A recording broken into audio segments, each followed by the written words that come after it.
Our favorite movie theater we used to go to was Evergreen. One was the Colony, and the other was Romova. Actually, three, and then Ford City. Where we used to go to the most was the Brighton Park Theater. It was a little neighborhood theater, and I can remember paying like 50 cents to get in. We went to a lot of small ones that were still in operation, Romana being one of them, but the one I really remember is the Evergreen Plaza before it kind of went bad. The movie theater experience. Something that has been quite the conversation in the sphere since the COVID-19 epidemic shook the world and distribution for years to come. It seems like every week there's a new piece about how cinemas have taken a turn for the worse, failing to match market profits from a year prior, and then comparing it to the golden days of the 80s, 90s, and 2000s. The massive upgrades to technology since those days in streaming and the cut to theatrical windows is obviously a pretty big reason for the shift, but today's video is not another here's how to save cinema or how watching a film in theaters is the only real way of watching it, but instead about the importance of simply just going, numbers completely aside. I recently lost my Uncle Kanzi on my dad's side this past week, and it sent me on a path of self-reflection. He played a big role in growing my interest in movies, comics, superheroes, going to the theaters, and talking about the box office. He didn't just shape my dad and I's relationship with cinema, but how we watched and talked about movies. When I visited him for the last time, I was really moved hearing my dad and his cousins just chat about the movies that they all saw together at the theater. Not the quality of the film, not whatever the film was about, not if one was better than the other, just the act of seeing a film at the theater with my uncle. That act of walking up to the box office, purchasing a ticket, scanning the aisle for a seat, and in unison experiencing something you haven't seen before is why I'm making this video. Because when we talk about theaters, it's only about the decline. Revenue, attendance or lack thereof, trends, windows. But what we don't discuss is what slowly disappears when we stop going. Not just the movies, the popcorn, but the moments and the memories. So with the help of my dad, my Uncle Oggs, and our cousins Rick and Sochi, we came together to share stories about the theater experience and just how valuable it was to us. You know, you couldn't buy tickets at advance. You couldn't pre-select seats. You would go like at 11 when the box office opened, buy your tickets. And then sometimes you would have to stand outside and wait to get seated. So if you went to a later showing, you probably had to go later or whatever. So typically what we used to do is sometimes buy the tickets, spend a little time at the mall, Walden Books, bookstore and stuff like that, record stores, and then head back in line to get into the movie theater. But normally it was supposed to be like a couple hour event, ended up like 5 or 6 hours. Most of us don't remember every movie we've ever seen, especially when scrolling through countless streaming services to find out what to watch. But we remember the theater experience whether we know it or not. Walking into your local AMC or Regal, the buttery popcorn, the sticky floor, the bratty kids in front of you, the flickering light that bothers you throughout the runtime. The first time you hear someone in your family shush a stranger, and being so floored by a film that you can't move when the credits roll. We get sucked into a world that isn't ours and feel a spectrum of emotions with a room of loved ones and strangers for at least 90 minutes. At home we pause, we look at our phones, even though we insist we don't. We think about that deadline coming up and somehow the movie becomes more of a chore than an experience.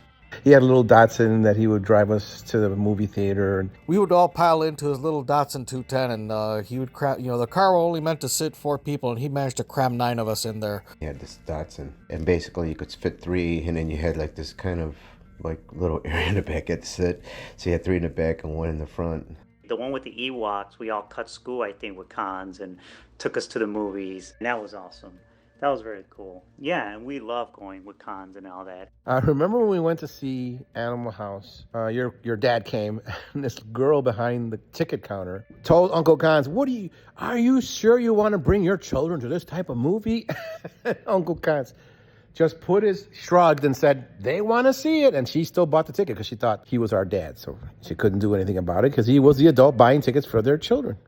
It's interesting to see this evolution over the years because growing up, while waiting for a movie to get a DVD release and anticipating a new theatrical release, I'd look to my family's DVD collection where I'd essentially go to a film school of my own, physically looking at the catalog of film spines, fighting with my sisters over which one to watch, sitting through outdated trailers and menus, and watching whatever film was popped in. When that choice was made and that disc was placed into the player, that was the night. He had a VCR at the time, which was kind of like an big thing. He ended up just putting a movie on for us to watch. I want to say it was The Seventh Voyage of Sinbad.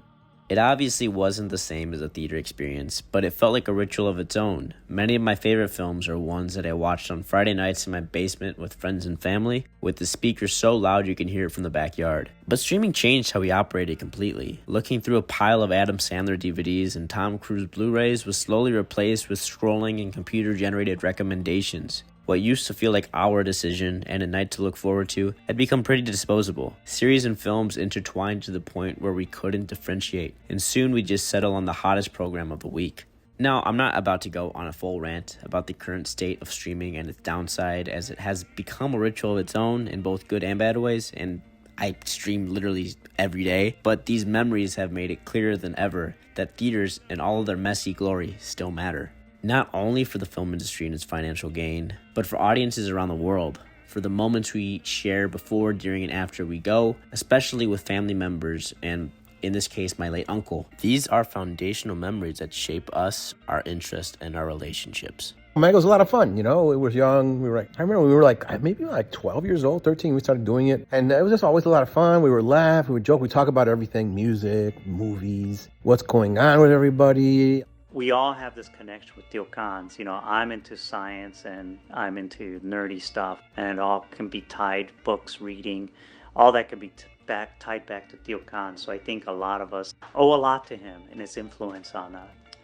Movies became a big part of their life, and with me it was more that I was hanging out with my cousins, and because I was usually the youngest one, and, they were my cousins and my older brother, so these were people I kind of looked up to. So for the lack of a better term, they embodied what my earliest definition of being cool was, and I tried to be like them, and I failed miserably, but that's one of the big things that I always remember about hanging out with them and going. One of the movies was Stand By Me, and my Uncle Benj died, and that was probably the first experience I had with somebody young passing away, and Kanzi was really close to him, and it hurt him a lot, and I think that movie hit home, Stand By Me, because the dynamic of John Cusack and the Will Wheaton character, and his son, the brother dying that young of age with all this potential. But there's a line in the end of the Stand By Me that resonates to me to this day, and it's basically something along the lines, he's talking about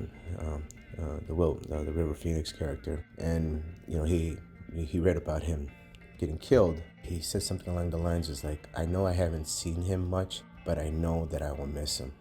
And the same could be said about my situation with your Uncle Kanzi.